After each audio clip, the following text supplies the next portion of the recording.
Chapter 12 begins with a passage from Dr. Seward's diary. The 18th of September. I drove at once to Ellingham and arrived early. Keeping my cab at the gate, I went up the avenue alone. I knocked gently and rang as quietly as possible, for I feared to disturb Lucy or her mother, and hoped to only bring a servant to the door. After a while, finding no response, I knocked and rang again. Still no answer.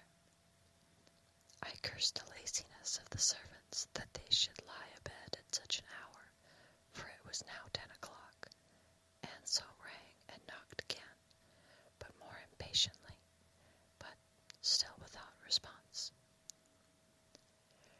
Hitherto I had blamed only the servants, but now a terrible fear began to assail me. Was this desolation but another link in the chain of doom which seemed drawing tight round us? Was it indeed a house of death to which I had come, too late? I know that minutes, even seconds of delay might mean hours of danger to Lucy, if she had again one of those frightful relapses, and I went round the house to try if I could find, by chance, an entry anywhere. I could find no means of ingress. Every window and door was fastened and locked, and I returned baffled to the window. As I did so, I heard the rapid pit-pat of a swiftly driven horse's feet. They stopped at the gate, and a few seconds later I met Van Helsing running up the avenue. When he saw me, he gasped out, "Then it was you, and just arrived. How is she? Are we too late? Did you not get my telegram?" I answered as quickly and coherently as I could that I had only got his telegram early in the morning, and had not a minute in coming here, and that I could not make anyone in the house hear me. He paused and raised his hat as he said solemnly, "Then I fear we are too late. God's will be done." With his usual recuperative energy, he went on, "Come. If there be no way open to get in, we must make one. Time is all in all to us now." We went round to the back of the house, where there was a kitchen window. The professor took a small surgical saw from his case, and, handing it to me, pointed to the iron bars which guarded the window. I attacked them at once, and had very soon cut through 3 of them. Then with a long, thin knife, we pushed back the fastening of the sashes and opened the window. I helped the professor in, and followed him. There was no one in the kitchen, or in the servants' rooms, which were close at hand. We tried all the rooms as we went along, and in the dining room, dimly lit by rays of light through the shutters, found 4 servant women lying on the floor. There was no need to think them dead, for their stertorous breathing and the acrid smell of laudanum in the room left no doubt as to their condition.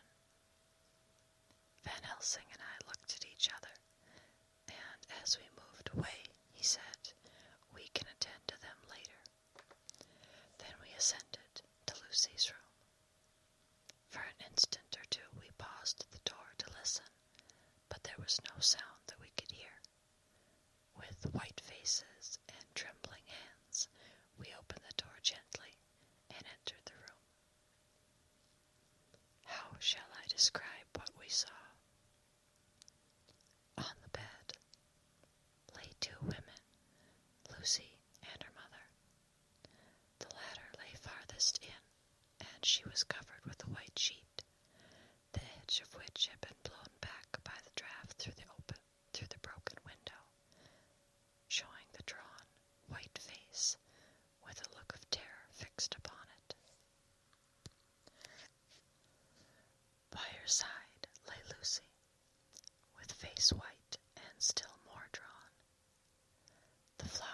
which had been round her neck were found upon her mother's bosom, and her throat was bare, showing the 2 little wounds which we had noticed before, but looking horribly white and mangled.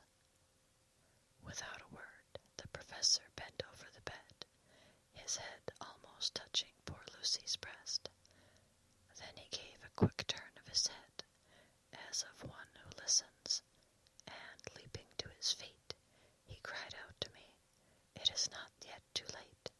Quick, quick, bring the brandy."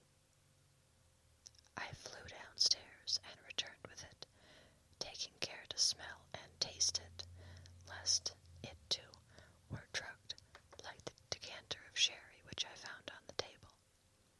The maids were still breathing, but more restlessly, and I fancied that the narcotic was wearing off. I did not stay to make sure, but returned to Van Helsing. He rubbed the brandy, as on another occasion, on her lips and gums, and on her wrists and the palms of her hands. He said to me, "I can do this, all that can be, at the present. You go wake those maids, flick them in the face with a wet towel, and flick them hard. Make them get heat and fire and a warm bath. This poor soul is nearly as cold as that beside her. She will need to be heated before we can do anything more." I went at once, and found little difficulty in waking 3 of the women. The 4th was only a young girl, and the drug had evidently affected her more strongly, so I lifted her on the sofa and let her sleep. The others were dazed at first, but as remembrance came back to them, they cried and sobbed in a hysterical manner. I was stern with them, however, and would not let them talk. I told them that 1 life was bad enough to lose, and if they delayed, they would sacrifice Miss Lucy. So, sobbing and crying, they went about their way, half clad as they were, and prepared fire and water. Fortunately, the kitchen and boiler fires were still alive, and there was no lack of hot water. We got a bath, and carried Lucy out as she was, and placed her in it. Whilst we were busy chafing her limbs, there was a knock at the hall door.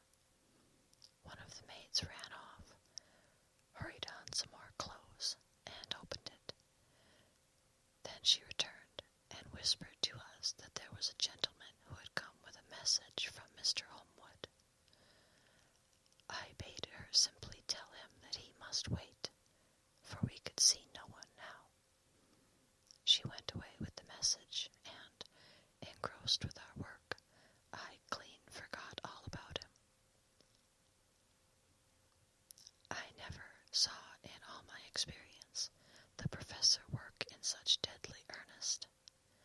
I knew, as he knew, that it was a stand-up fight with death, and in a pause told him so. He answered me in a way that I did not understand, but with the sternest look that his face could wear. If that were all, I would stop here, where we are now, and let her fade away into peace, for I see no light in life over her horizon. He went on with his work with, if possible, renewed and more frenzied vigor. Presently, we both began to be conscious that the heat was beginning to be of some effect.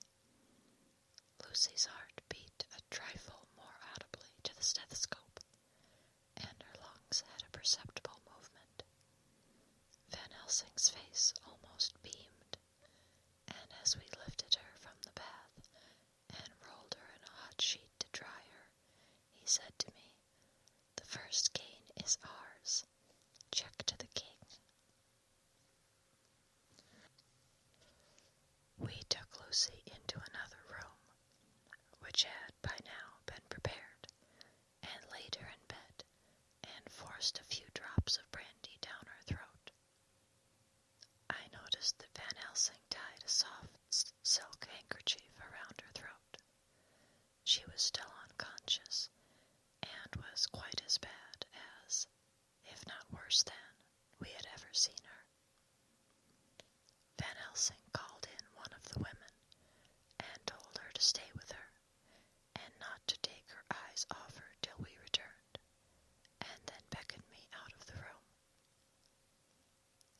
must consult as to what is to be done, he said, as we descended the stairs.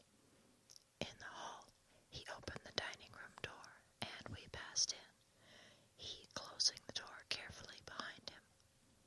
The shutters had been opened, but the blinds were already down, with that obedience to the etiquette of death which the British woman of the lower classes always rigidly observes. The room was, therefore, dimly dark. It was, however, light enough for our purposes. Van Helsing's sternness was somewhat relieved by a look of perplexity. He was evidently torturing his mind about something, so I waited for an instant, and he spoke. "What are we to do now? Where are we to turn for help?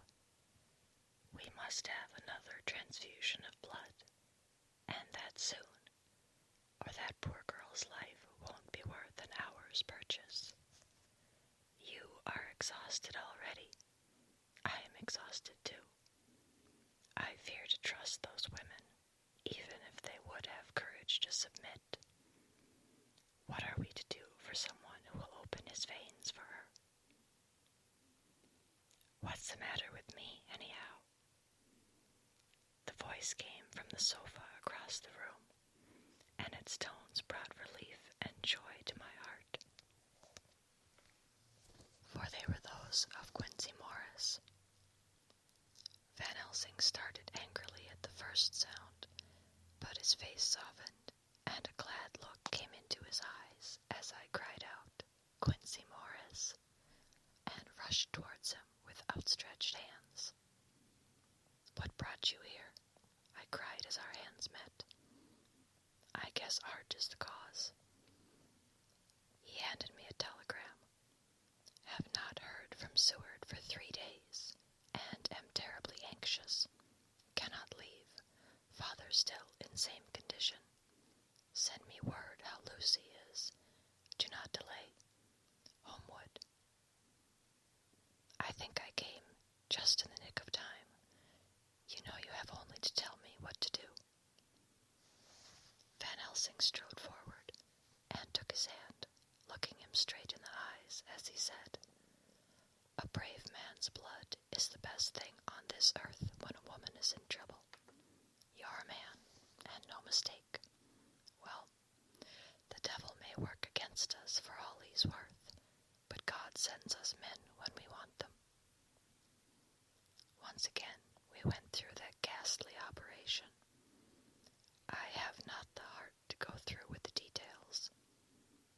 Lucy had got a terrible shock, and it told on her more than before, for though plenty of blood went into her veins, her body did not respond to the treatment as well as on the other occasions. Her struggle back into life was something frightful to see and hear. However, the action of both heart and lungs improved, and Van Helsing made a subcutaneous injection of morphia, as before, and with good effect. Her faint became a profound slumber. The professor watched whilst I went downstairs with Quincy Morris, and sent one of the maids to pay off one of the cabmen who were waiting. I left Quincy lying down after having a glass of wine, and told the cook to get ready a good breakfast.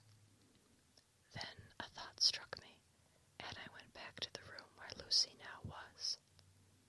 When I came softly in, I found Van Helsing with a sheet or two of notepaper in his hand. He had evidently read it, and was thinking it over as he sat with his hand to his brow. There was a look of grim satisfaction in his face, as of one who has had a doubt solved.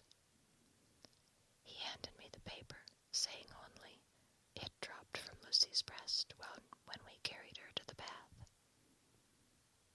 When I had read it, I stood looking at the professor, and after a pause, asked him, "In God's name, what does it all mean? Was she, or is she, Or what sort of horrible danger is it?" I was so bewildered that I did not know what to say more. Van Helsing put out his hand and took the paper, saying, "Do not trouble about it now. Forget it for the present. You shall know and understand it all in good time, but it will be later. And now, what is it that you came to me to say?" This brought me back to fact, and I was all myself again. "I came to speak about the certificate of death. If we do not act properly and wisely, there may be an inquest, and that paper would have to be produced. I am in hopes that we need have no inquest, for if we had, it would surely kill poor Lucy, if nothing else did. I know, and you know, and the other doctor who attended her knows, that Mrs. Westenra had disease of the heart, and we can certify that she died of it. Let us fill up the certificate at once, and I shall take it myself to the registrar and go on to the undertaker." "Good, oh my friend John, well thought of.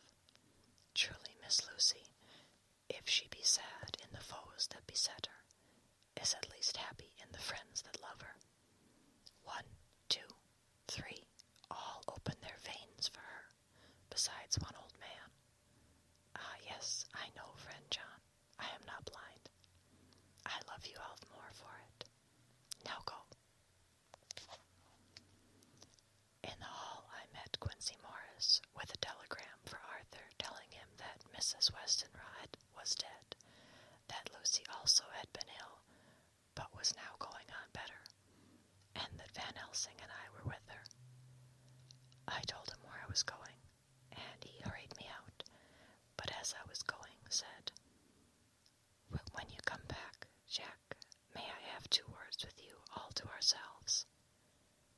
I nodded in reply and went out. I found no difficulty about the registration, and arranged with the local undertaker to come up in the evening to measure for the coffin and to make arrangements. When I got back, Quincy was waiting for me. I told him I would see him as soon as I knew about Lucy, and went up to her room. She was still sleeping, and the professor seemingly had not moved from his seat at her side. From his putting his finger to his lips, I gathered that he expected her to wake before long, and was afraid of forestalling nature. So I went down to Quincy and took him into the breakfast room, where the blinds were not drawn down, and which was a little more cheerful, or rather less cheerless, than the other rooms. When we were alone, he said to me, "Jack Seward, I don't want to shove myself in anywhere I've no right to be. But this is no ordinary case. You know that I loved that girl and wanted to marry her. But although that's all past and gone, I can't help feeling anxious about her all the same. What is it that's wrong with her? The Dutchman, and a fine old fellow he is, I can see that, said that time you 2 came into the room that you must have another transfusion of blood, and that both you and he were exhausted. Now, I know well that you medical men speak in camera, and that a man must not expect to know what they consult about in private. But this is no common matter, and whatever it is, I have done my part. Is that not so?" "That's so," I said, and he went on. "I take it that both you and Van Helsing had done already what I did today. Is that not so?" "That's so." "And I guess Art was in it too. When I saw him 4 days ago at his own place, he looked queer. I have not seen anything pulled down so quick since I was on the Pampas and had a mare that I was fond of go to grass all in a night. One of those rats that they call vampires had got at her in the night, and what with his gorge and the vein left open, there wasn't enough blood in her to let her stand up, and I had to put a bullet in through her as she lay.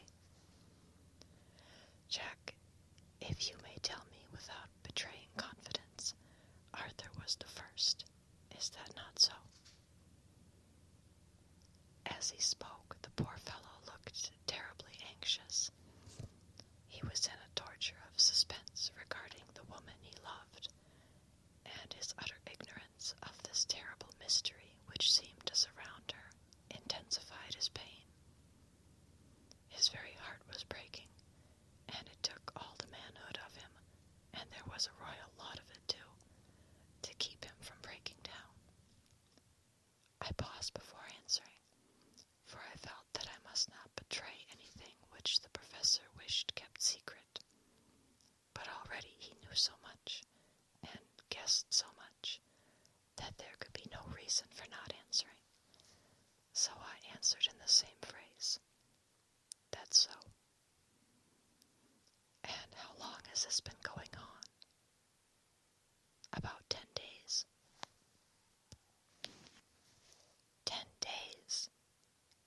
Then I guess, Jack Seward, that poor pretty creature that we all love has had put into her veins within that time the blood of 4 strong men.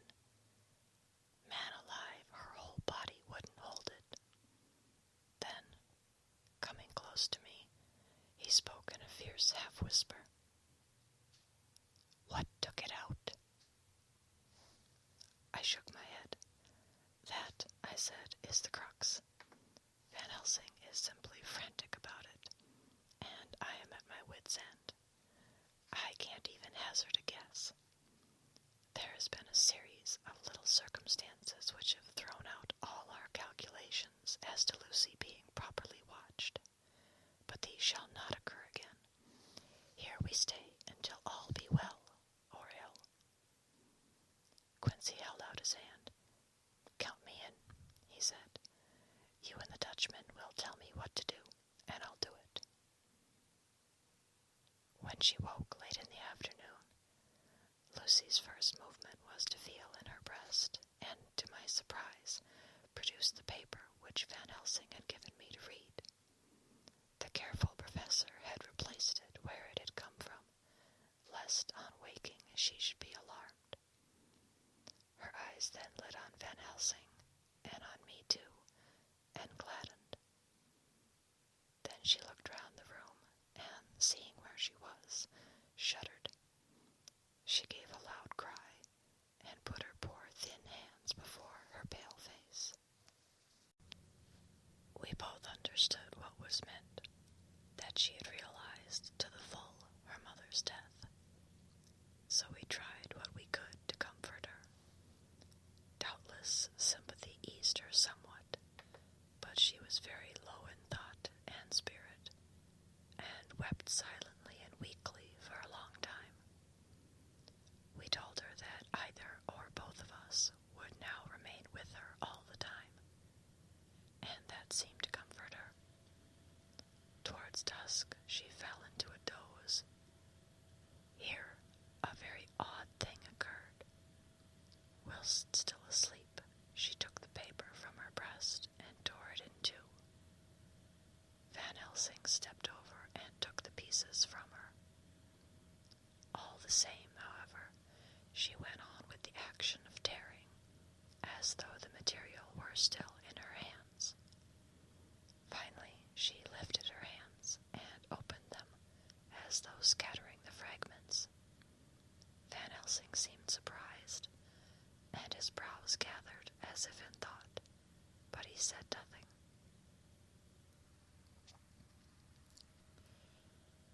The 19th of September.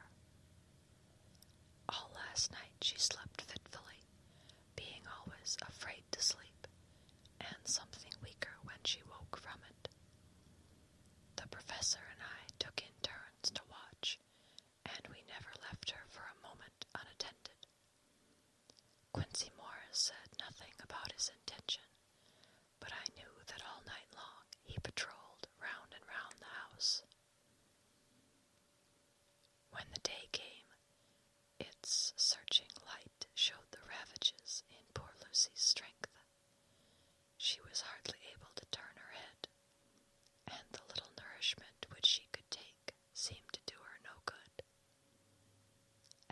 times she slept, and both Van Helsing and I noticed the difference in her between sleeping and waking.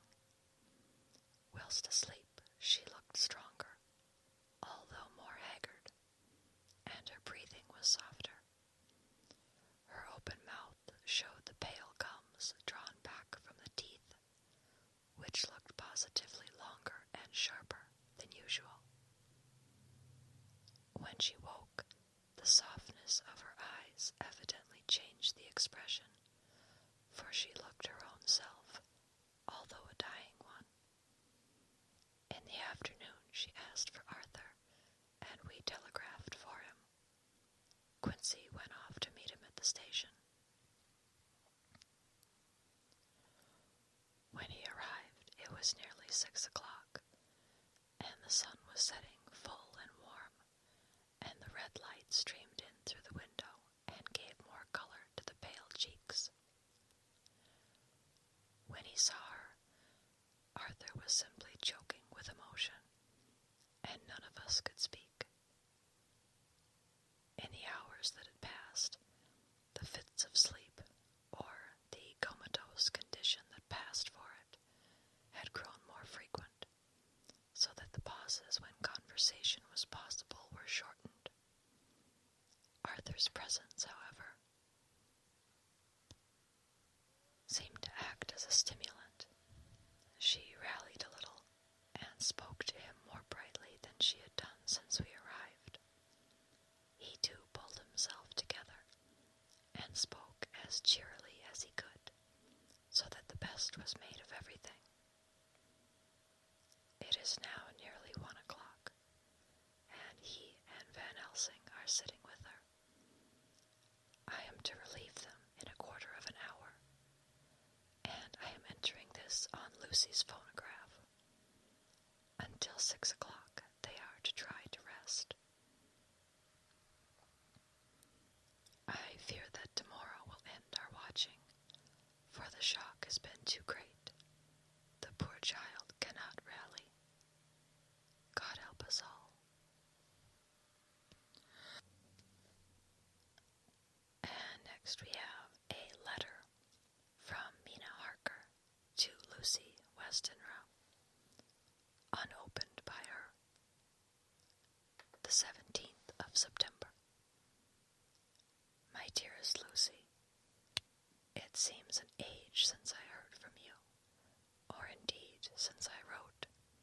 You will pardon me, I know, for all my faults when you have read all my budget of news.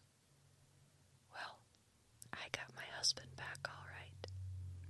When we arrived at Exeter, there was a carriage waiting for us, and in it, though he had an attack of gout, Mr. Hawkins. He took us to his house, where there were rooms for us, all nice and comfortable, and we dined together. After dinner, Mr. Hawkins said, "My dears, I want to drink your health and prosperity, and may every blessing attend you both. I know you both from children, and have, with love and pride, seen you grow up. Now, I want you to make your home here with me. I have left me neither chick nor child. All are gone, and in my will I have left you everything." I cried, Lucy dear, as Jonathan and the old man clasped hands. Our evening was a very, very happy one. So here we are, installed in this beautiful old house, and from both my bedroom and the drawing room I can see the great elms of the cathedral close, with their great black stems standing out against the old yellow stone of the cathedral, and I can hear the rooks overhead cawing and chattering and gossiping all day, after the manner of rooks and humans.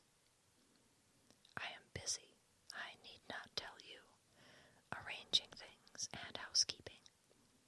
Jonathan and Mr. Hawkins are busy all day, for now that Jonathan is a partner, Mr. Hawkins wants to tell him all about the clients. How's your dear mother getting on? I wish I could run up to town for a day or two to see you, dear, but I dare not go yet, with so much on my shoulders, and Jonathan wants looking after still. He is beginning to put some flesh on his bones again, but he was terribly weakened by the long illness.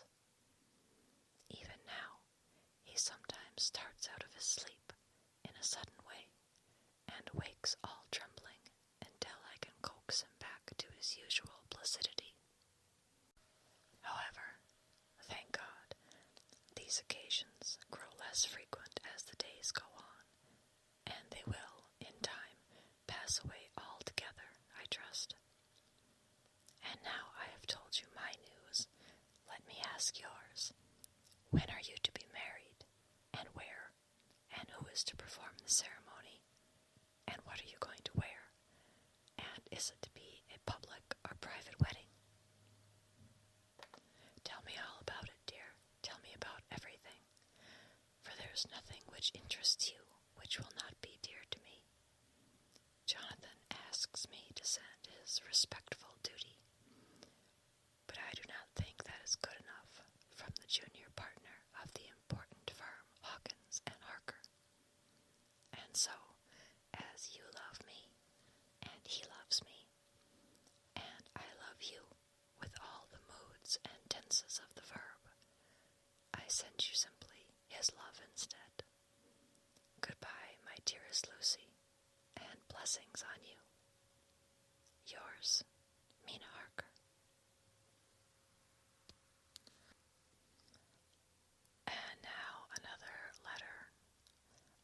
A report from Patrick Hennessy, M.D., MRCSLK, QCPI, etc., etc., to John Seward, M.D., the 20th of September.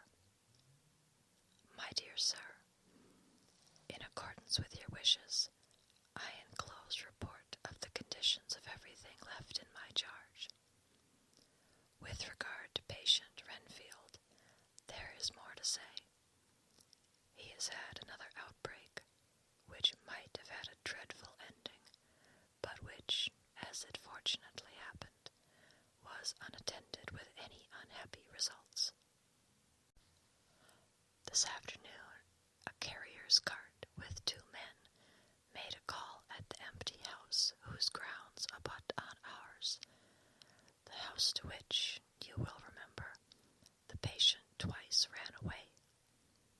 The men stopped at our gate to ask the porter their way, as they were strangers. I was myself looking out of the study window, having a smoke after dinner, and saw one of them come up to the house. As he passed the window of Renfield's room, the patient began to rate him from within, and called him all the foul names he could lay his tongue to.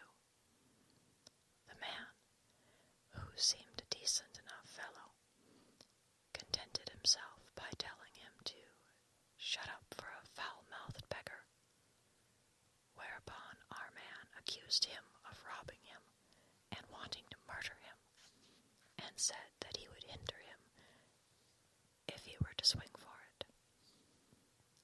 I opened the window and signed to the man not to notice, so he contented himself, after looking the place over and making up his mind as to what kind of place he had got to, by saying, "Lord bless you, sir, I wouldn't mind what was said to me in a bloomin' madhouse. I pity you and the governor for having to live in the house with a wild beast like that." Then he asked his way, civilly enough, and I told him where the gate of the empty house was. He went away, followed by threats and curses and revilings from our man. I went down to see if I could make out any cause for his anger, since he is usually such a well-behaved man, and, except his violent fits, nothing of the kind had ever occurred. I found him, to my astonishment, quite composed and most genial in his manner.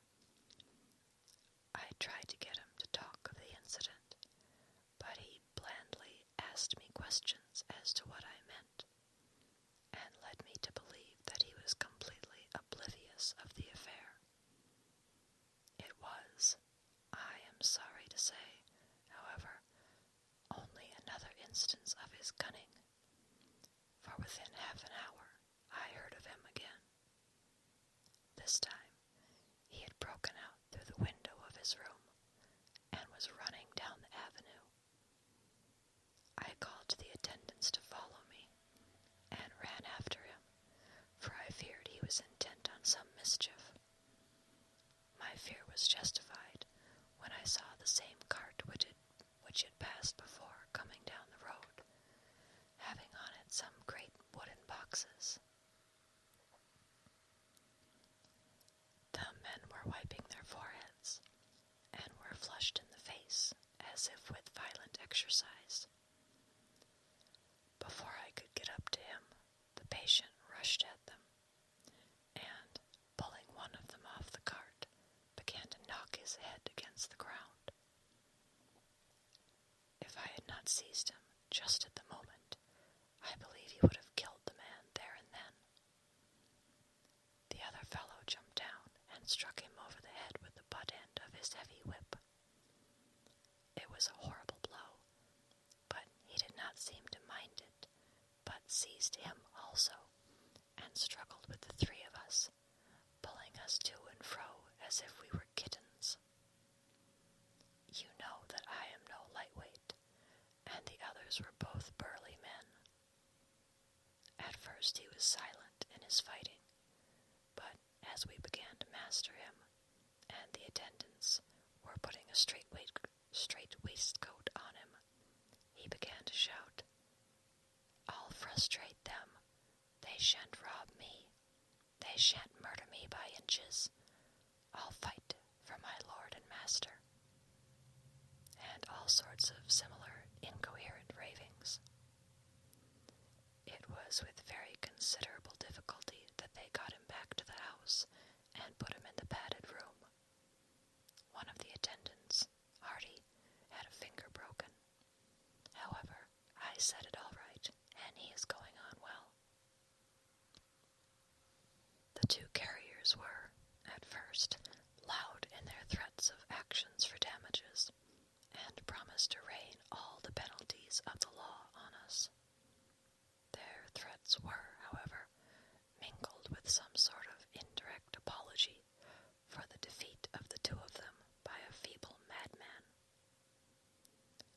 They said that if it had not been for the way their strength had been spent in carrying and raising the heavy boxes to the cart, they would have made short work of him. They gave as another reason for their defeat the extraordinary state of drought to which they had been reduced by the dusty nature of their occupation and the reprehensible distance from the scene of their labors of any place of public entertainment.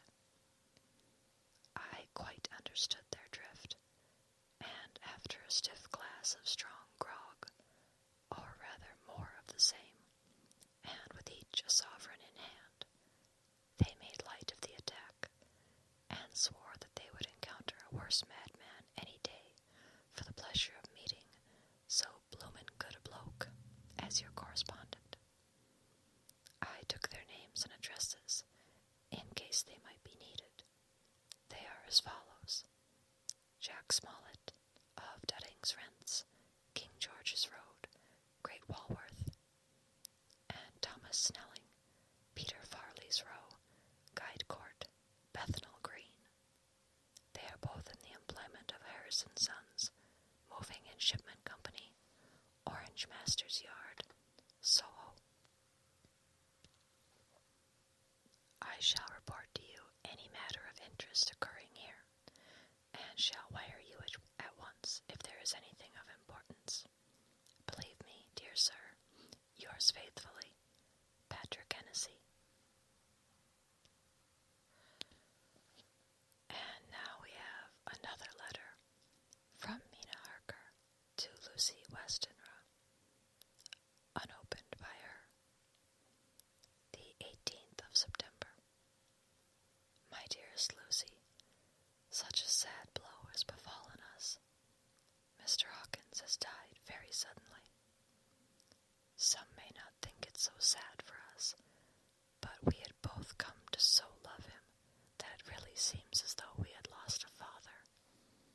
I never knew either father or mother, so that the dear old man's death is a real blow to me.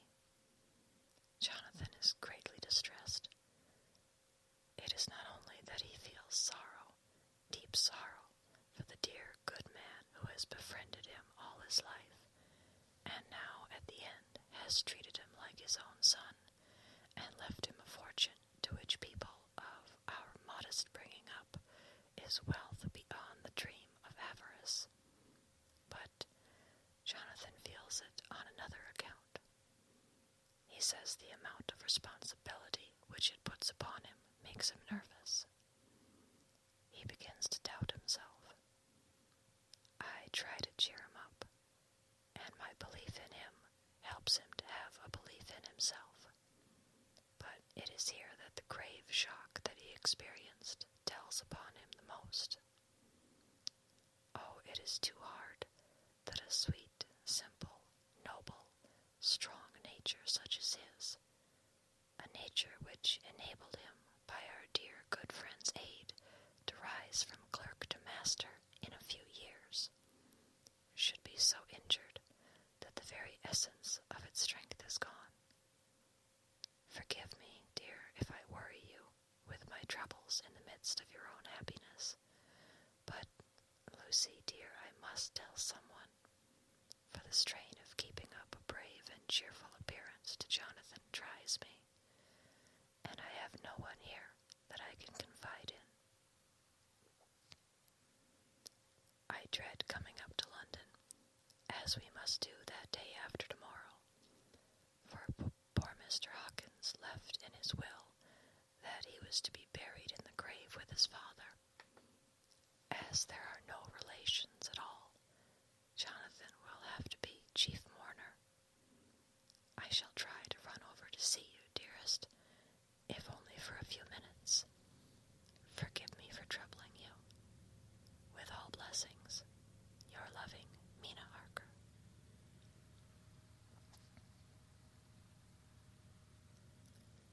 And now a passage from Dr. Seward's diary. The 20th of September. Only resolution and habit can let me make an entry tonight. I am too miserable, too low-spirited, too sick of the world and all in it, including life itself, that I would not care if I heard this moment the flapping of the wings of the angel of death. And he has been flapping those grim wings to some purpose of late. Lucy's mother, and Arthur's father, and now, let me get on with my work. I duly relieved Van Helsing in his watch over Lucy. We wanted Arthur to go to rest also, but he refused at first. It was only when I told him that we should want him to help us during the day, and that we must not all break down for want of rest, lest Lucy should suffer, that he agreed to go. Van Helsing was very kind to him. "Come, my child," he said. "Come with me. You are sick and weak, and have had much sorrow and much mental pain, as well as that tax on your strength that we know of. You must not be alone, for to be alone is to be full of fears and alarms. Come to the drawing room, where there is a big fire, and there are 2 sofas.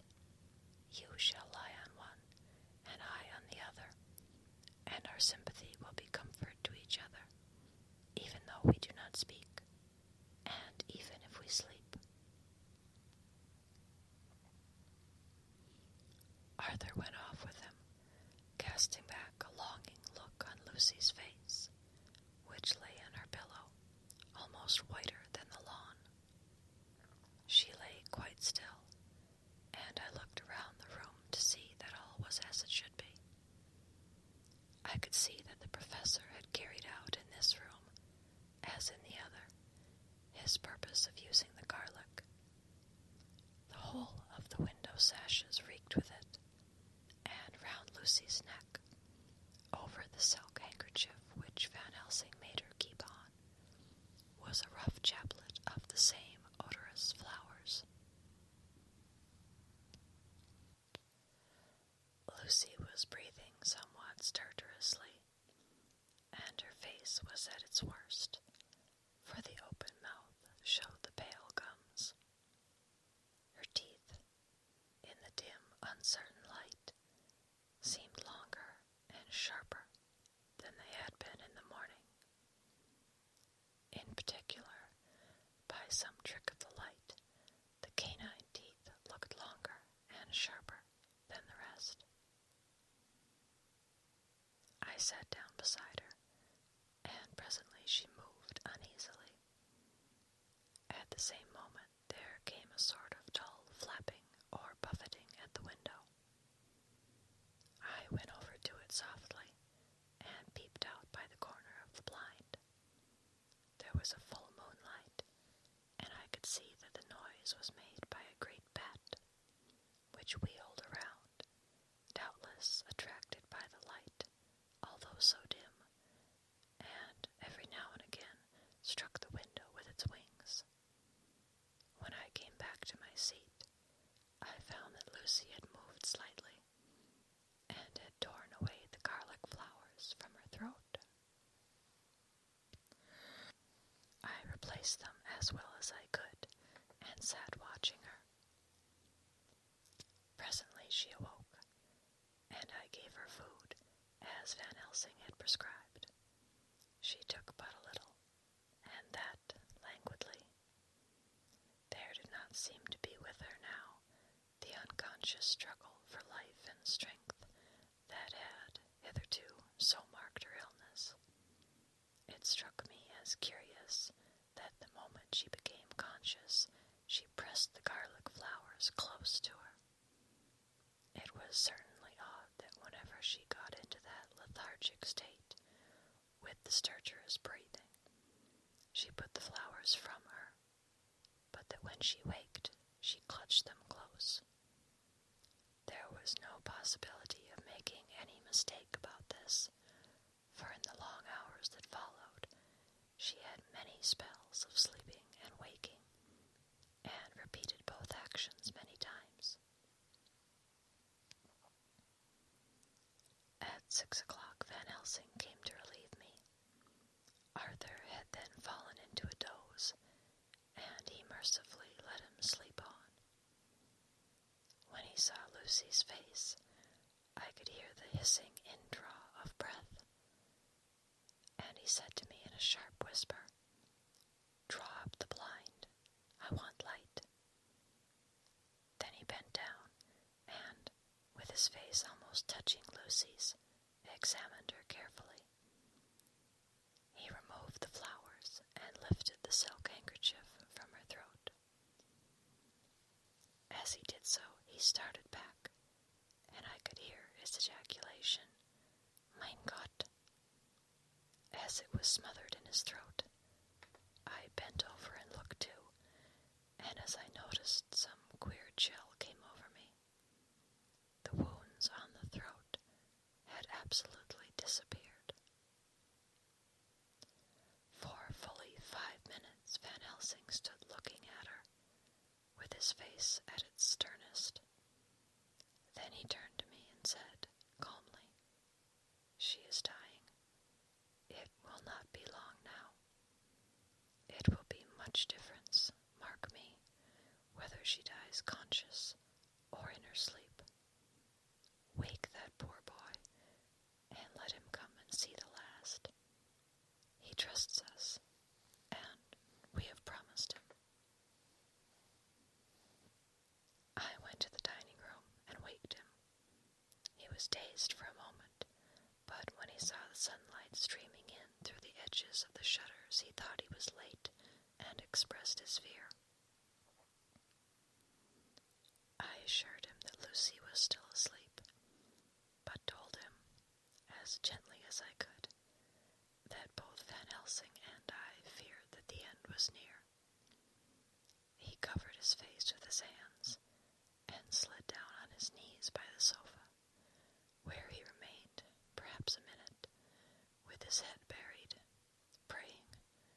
whilst his shoulders shook with grief. I took him by the hand and raised him up. "Come," I said, "my dear old fellow, summon all your fortitude.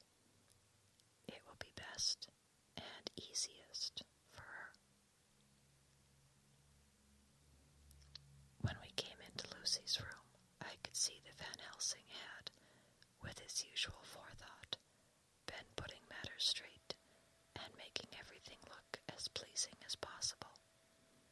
He had even brushed Lucy's hair, so that it lay on the pillow in its usual sunny ripples. When we came into the room, she opened her eyes, and seeing him, whispered softly, "Arthur, oh, my love, I am so glad that you have come." He was stooping to kiss her, when Van Helsing motioned him back. "No," he whispered, "not yet. Hold her hand. It will comfort her more."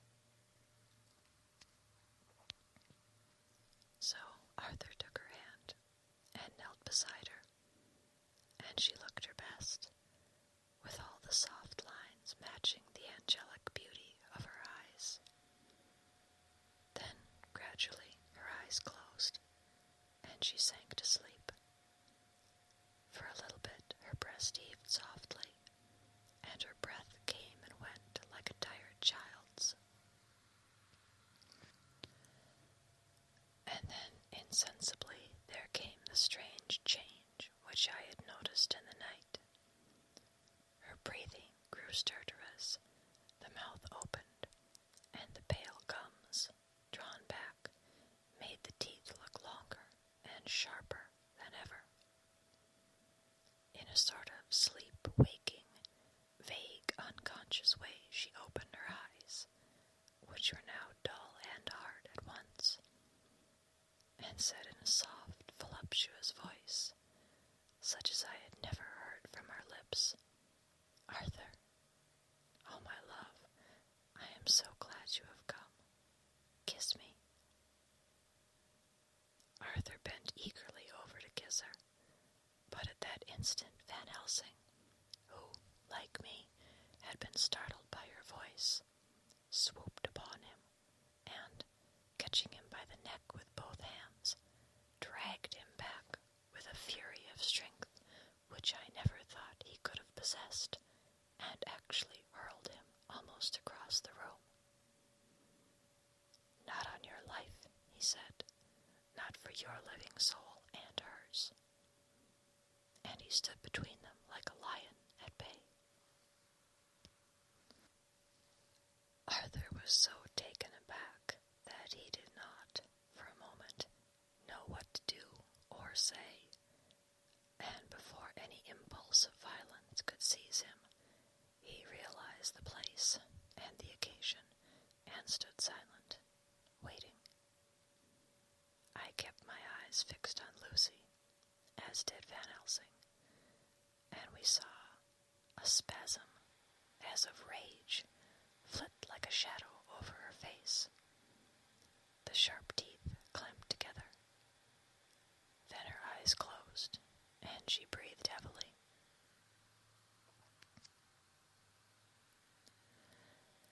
Very shortly after, she opened her eyes in all their softness, and, putting out her poor, pale, thin hand, took Van Helsing's great brown one. Drawing it close to her, she kissed it. "My true friend," she said, in a faint voice, but with untellable pathos, "my true friend, and his. Oh, guard him, and give me peace." "I swear it," he said solemnly, kneeling beside her and holding up his hand, as one who registers an oath. Then he turned to Arthur and said to him, "Come, my child, take her hand in yours, and kiss her on the forehead, and only once." Their eyes met instead of their lips, and so they parted. Lucy's eyes closed, and Van Helsing, who had been watching closely, took Arthur's arm and drew him away. And then Lucy's breathing became stertorous again, and all at once it ceased. "It is all over," said Van Helsing. "She is dead." I took Arthur by the arm and led him away to the drawing room, where he sat down and covered his face with his hands, sobbing in a way that nearly broke me down to see. I went back to the room and found Van Helsing looking at poor Lucy, and his face was sterner than ever. Some change had come over her body. Death had given back part of her beauty, for her brow and cheeks had recovered some of their flowing lines. Even the lips had lost their deadly pallor. It was as if the blood, no longer needed for the working of the heart, had gone to make the harshness of death as little rude as might be. We thought her dying whilst she slept, and sleeping when she died. I stood beside Van Helsing and said, "Ah, well, poor girl, there is peace for her at last. It is the end." He turned to me and said with grave solemnity, "Not so, alas, not so. It is only the beginning." When I asked him what he meant, he only shook his head and answered, "We can do nothing as yet.